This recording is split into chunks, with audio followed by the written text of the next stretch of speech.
So mga tol, dahil kasado na po ang rematch sa pagitan ni Legend 8 Division World Champion Manny Pacquiao versus Legend Floyd Mayweather Jr. na magaganap na po sa September 19 sa The Sphere Las Vegas. Kanya-kanya nga pong opinion ang mga kapwa nila boksingero kung sino ang mananalo sa dalawa. Nagbigay po ng opinion ang former multiple heavyweight world champion na si James Toney at pumabor po ito kay Manny Pacquiao. Sinabi ni James Toney, nakikita daw niya na nandyan pa din daw yung movement ni Manny Pacquiao na hindi pa daw niya nakikita kay Mayweather sa loob ng 10 years. Kaya hindi daw niya alam kung may natitira pa daw dito kay Mayweather. So bagamat lumalaban pa rin po si Mayweather sa mga exhibition, gusto siguro makita ni James Toney kay Mayweather yung tunay na laban. Hindi katulad kay Pacquiao na bumalik sa professional para labanan itong si Mario Barrios. Samantala, iba naman po ang prediction ng nakalaban ni Mayweather at Manny Pacquiao na si 6th Division World Champion at promoter na ngayon na si Oscar De La Hoya. Para po kasi kay De La Hoya mga tol, si Mayweather daw ang mananalo sa laban na yan. Maalaga daw si Mayweather sa katawan nito,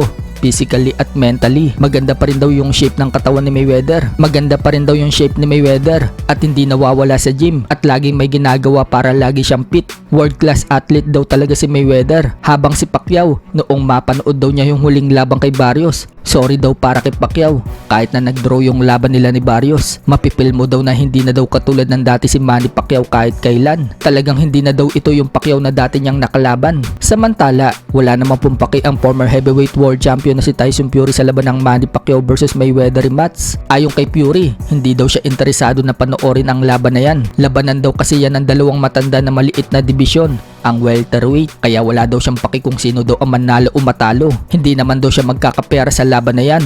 So marami nga pong umalma sa pinagsasabi ni Fury mga tol. Wika ng mga Pinoy fans, nagsalita daw yung talunan. Siya nga daw yung laos at tinalo lang daw ng 2 beses ni Alexander Usyk na galing pa sa cruiserweight division. Napaka-insecure daw talaga nitong si Fury, lalo na daw sa mga maliliit na division.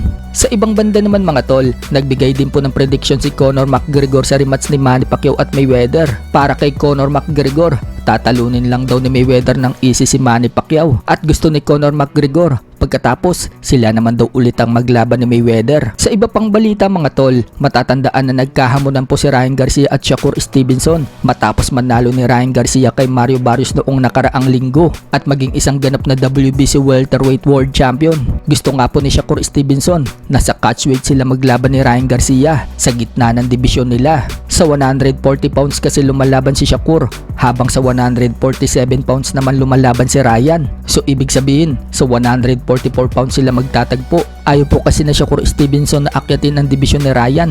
Pero kanina lang, tila gusto ng babae ni Ryan Garcia ang dibisyon ni Shakur, ang 140 pounds, para maging kampiyon din si Ryan Garcia sa dibisyon na yan. Sinabi ni Ryan Garcia kay Shakur na wala na daw catchweight, siya na daw ang pupunta sa dibisyon nito.